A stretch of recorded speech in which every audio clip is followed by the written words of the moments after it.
गूंगे निकल पड़े हैं ज़बां की तलाश में। गूंगे निकल पड़े हैं ज़बां की तलाश में। सरकार के खिलाफ ये साजिश तो देखिए। सलाम, नमस्ते, सत श्री अकाल। मैं हूं आपके साथ हर्षिता मिश्रा और आप देख रहे हैं टाइम्स रिपोर्टर। आज से 100 साल पहले तक पूरी दुनिया में मुसलमान की एक बहुत बड़ी खिलाफत हुआ करती थी, या फिर आप यूं समझ सकते हैं कि पूरी दुनिया में जितने भी मुसलमान मौजूद हैं उनका एक इमाम हुआ करता है, जिसे खलीफा कहा जाता है।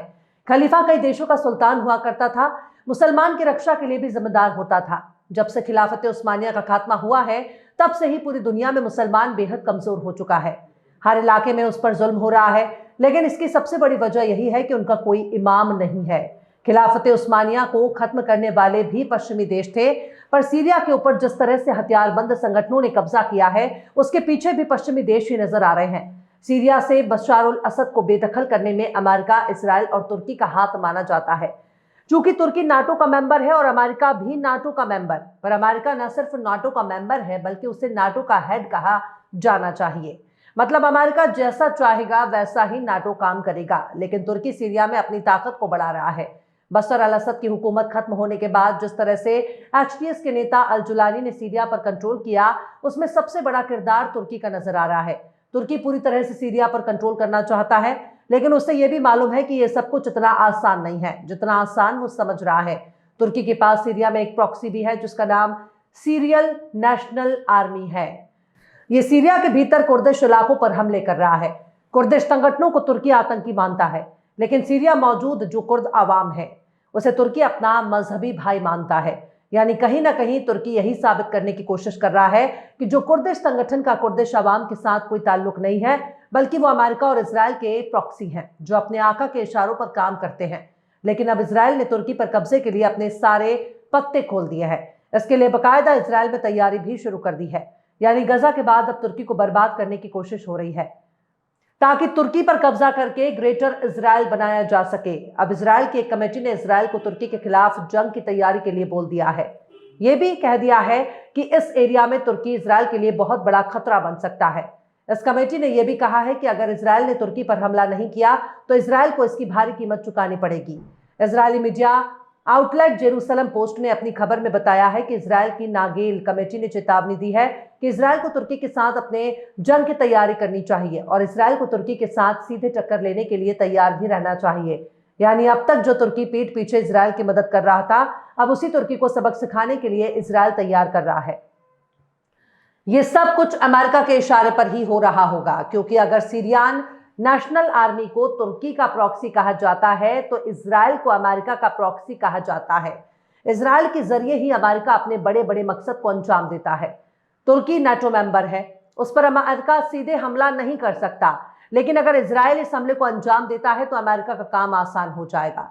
अमेरिका खुद के सामने किसी भी उभरती हुई ताकत को बर्दाश्त तो नहीं कर सकता। लेकिन इस रिपोर्ट में सबसे गौर करने वाली बात यह है कि नागेल कमेटी ने इसराइल की सरकार से कहा है कि तुर्की ऑटोमन खिलाफत के दौर को फिर से वापस लेने के लिए इसराइल के साथ जंग कर सकता है। लिहाजा इसराइल इस जंग के लिए पहले से ही तैयार रहे। सीरिया में मौजूद हथियारबंद संगठन तुर्की के साथ गठबंधन बनाकर इसराइल की सुरक्षा को खतरा पहुंचा सकते हैं। इस रिपोर्ट में एक शब्द ज्यादा फोकस किया जाना चाहिए, क्योंकि इसमें ईरान का जिक्र किया गया है और कहा गया है कि सीरिया में ईरान से कहीं ज्यादा खतरनाक तुर्की है, जो अपनी प्रॉक्सी सेना के जरिए सीरिया पर कंट्रोल भी कर सकता है। इसराइल की नागेल कमेटी बता रही है कि ईरान से भी कहीं ज्यादा खतरा इसराइल को तुर्की से है, जो इसराइल के वजूद के लिए ठीक नहीं। ये रिपोर्ट सामने आने के बाद अब तुर्की ने भी अपनी जबान पर लगा हुआ ताला खोल दिया है और एक बार फिर से फिलिस्तीन के साथ खड़े होने के बड़े बड़े दावे कर रहा है। तुर्की ने अपने बयान में कहा कि गजा में शांति के लिए वो अपने प्रयास जारी रखेगा और वो अपनी कोशिश तब तक जारी रखेगा जब तक गजा में उसके मकसद हासिल नहीं हो जाते। इसके साथ ही तुर्की ने यह भी कहा कि वो फिलिस्तीन को आजाद कराएगा, फिलिस्तीन की संप्रभुता का ख्याल रखेगा और पूर्वी जेरूसलम को फिलिस्तीन की राजधानी बनाकर रहेगा, जैसा कि साल 1967 में बॉर्डर तय किया गया था। ये तमाम बातें तुर्की के राष्ट्रपति रजब तैयब अर्दगान ने कैबिनेट की मीटिंग में कही है और इस मीटिंग में उन्होंने तुर्की के लोगों का शुक्र अदा किया है, क्योंकि बीते हफ्ते इस्तांबुल में तकरीबन 5 लाख लोगों ने फिलिस्तीन के समर्थन में प्रदर्शन किया था। रजब तैयब अर्दगान कहते हैं कि 5 लाख लोगों का प्रदर्शन ये दिखा रहा है कि गजा अकेला नहीं है। पर यही तो सवाल है कि अर्दगान को खोखली बयानबाजी से क्या फायदा मिलने वाला है, क्योंकि अब तक उन्होंने सिर्फ और सिर्फ लंबे लंबे प्रवचन ही सुनाए हैं। इजराइल के खिलाफ एक भी काम नहीं किया है। वो चाहते तो फिलिस्तीन के लिए बहुत कुछ कर सकते थे, लेकिन उन्होंने कुछ भी नहीं किया। गजा में 45,000 से ज्यादा लोगों की मौत हो चुकी है, लेकिन तुर्की केवल लंबी लंबी बकैती ही कर रहा है। लेकिन इजराइल को सबसे ज्यादा इस बात की तकलीफ है कि तुर्की कुर्दिश फोर्स पर हमला क्यों बंद नहीं कर रहा।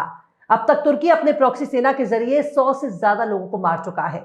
अब बाकायदा इजराइल के विदेश मंत्रालय के एक सीनियर अफसर ने मंगल के रोज कहा है कि तुर्की को नॉर्दर्न सीरिया में कुर्दों पर हमला रोकने के लिए विश्व शक्तियों के दबाव का सामना करना होगा। विदेश मंत्रालय के महानिदेशक ने मीडिया से कहा है कि अंतर्राष्ट्रीय समुदाय को तुर्की ने इन हमलों और हत्याओं को रोकने के लिए कहना चाहिए।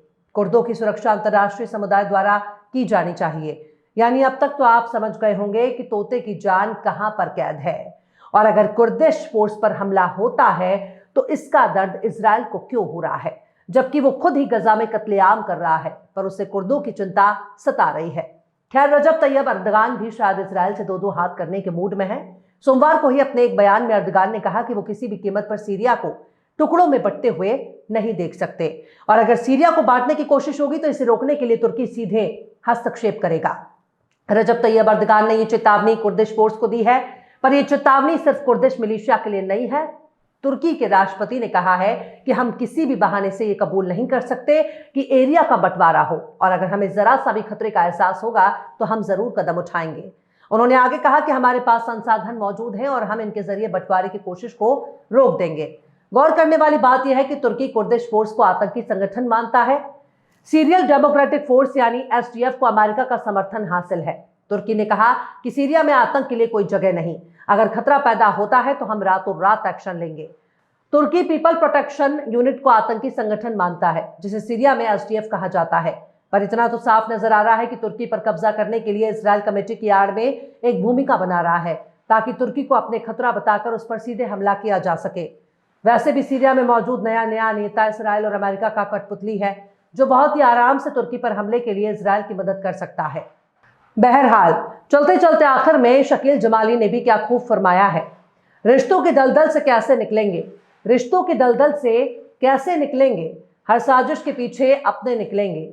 फिलहाल इस वीडियो में बस इतना ही। ये वीडियो आपको कैसा लगा कमेंट बॉक्स में आप जरूर बताइएगा। वीडियो पसंद आए तो लाइक करें। हमारे वीडियो लिंक को फेसबुक, ट्विटर, व्हाट्सएप पर अपने रिश्तेदार, यार, दोस्तों को भी शेयर करें, और बेबाक, निष्पक्ष, स्वतंत्र पत्रकारिता को सपोर्ट करने के लिए आप हमारे चैनल टाइम्स रिपोर्टर को जरूर से सब्सक्राइब करें, और हाँ, बेल आइकन की घंटी वाली बटन भी आप जरूर से दबा दें, ताकि आपको हमारे आने वाले नए वीडियो की नोटिफिकेशन फौरन ही मिल जाए। फिर मिलता है किसी और वीडियो में एक नई खबर के साथ। हर्षिता मिश्रा को दीजिए इजाजत। जय हिंद।